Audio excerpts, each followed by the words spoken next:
Good morning my dear students. Good morning. आज आपण इयत्ता दुसरीच्या खेळू करू शिकू या पाठ्यपुस्तकातील पान नंबर 53 वरील 2.2 प्राथमिक शिवणकाम त्यामधील एक कापडाच्या दुकानास भेट हा भाग बघणार आहोत. तयार आहात तुम्ही? बघा मुलांनो, इथे एक चित्र दिलेलं आहे. दिसतंय का चित्र? बघा, चित्राचं निरीक्षण करायचं आहे आणि मला सांगायचं आहे की त्या चित्रामध्ये काय काय दिसत आहे. सांगा. दुकान दिसते, कपड्याचं, साड्या दिसतात, शर्ट दिसते, काहीच्या सगळ्यांनी सांगा. पीसीस दिसतात, मुलं मुली दिसतात, काय दिसत आहे बघ बरं. सांग. साड्या, साड्या दिसत आहेत. सायली, तुला काय दिसतं यामध्ये? मुली, मुली दिसत आहेत. छान. वेदिका, तुला काय दिसतंय चित्रामध्ये? काय दिसतंय? मुलांचे कपडे. छान. बघा, यामध्ये आपल्याला हे कपड्याचं दुकान दिसत आहे की नाही? कारण यामध्ये कपडे दिसत आहेत. बघा, काही शर्ट पॅन्ट वगैरे शिवतात त्याचा कपडा दिसत आहे. त्यानंतर काही बॉक्समध्ये शर्ट दिसत आहेत आणि काही मुलं दिसत आहेत. मुलांच्या चेहऱ्यावर आनंद दिसत आहे.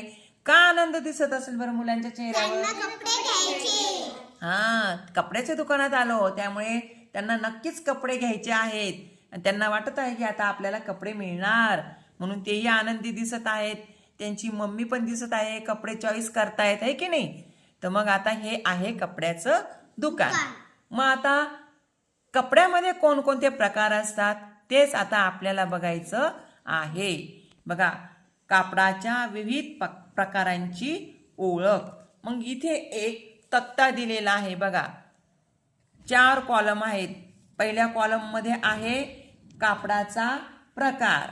दुसऱ्यामध्ये काय आहे? उपयोग. छान. तिसऱ्यामध्ये आहे कापडाचा स्पर्श व गुण आणि चौथ्या याच्यामध्ये आहे नमुना. बघा, तर मग आता प्रत्येक कपड्याचा प्रकार आता आपल्याला बघायचा आहे. तर सुती कापड. सुती कापड माहिती आहे तुम्हाला?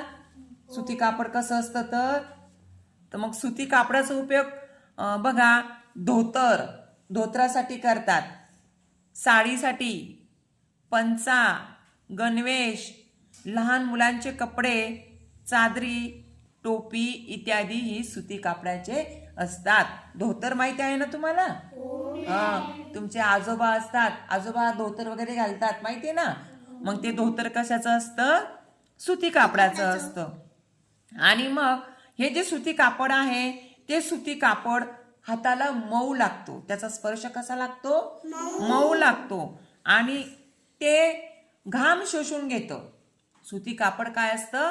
घाम शोषून घेणारं असतं. म्हणून साधारणतः सुती कपडा हा आपण उन्हाळ्यामध्येच वापरतो. केव्हा वापरतो तो कपडा?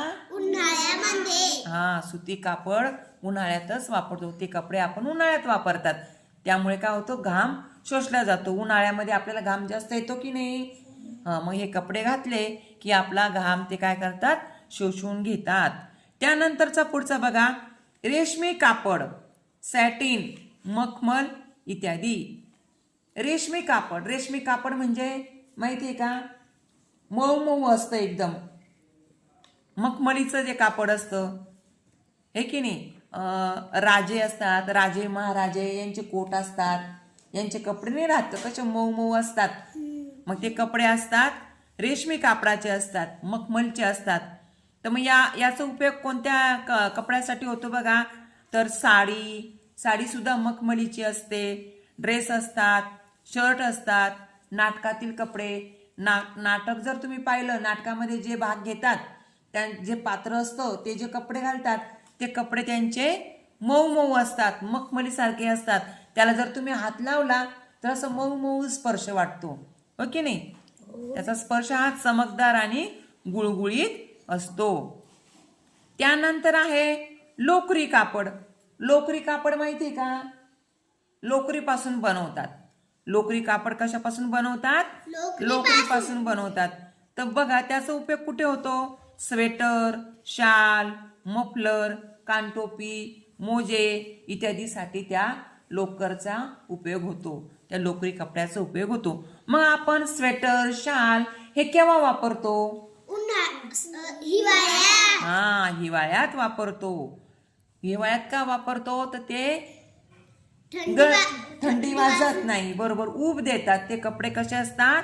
उबदार असतात. लोकरीचे कपडे उबदार असतात, म्हणून आपण ते कुठे हिवाळ्यामध्ये वापरतो. त्याचा स्पर्श सुद्धा मऊ, उबदार आणि काही काही वेळेस बघा त्या घोंगड्या असतात, घोंगड्या अंगावर घेतात, त्या घोंगड्या त्याचा खरखरीत असतात. म्हणजे त्या लोकरीच्या कपड्याचा स्पर्श खरखरीतही असतो, मऊ असतो आणि उबदारही असतो.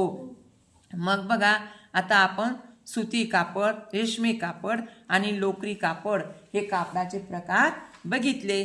त्याचा उपयोगही बघितला, त्याचा स्पर्शही बघितला आणि पुढे नमुना आहे.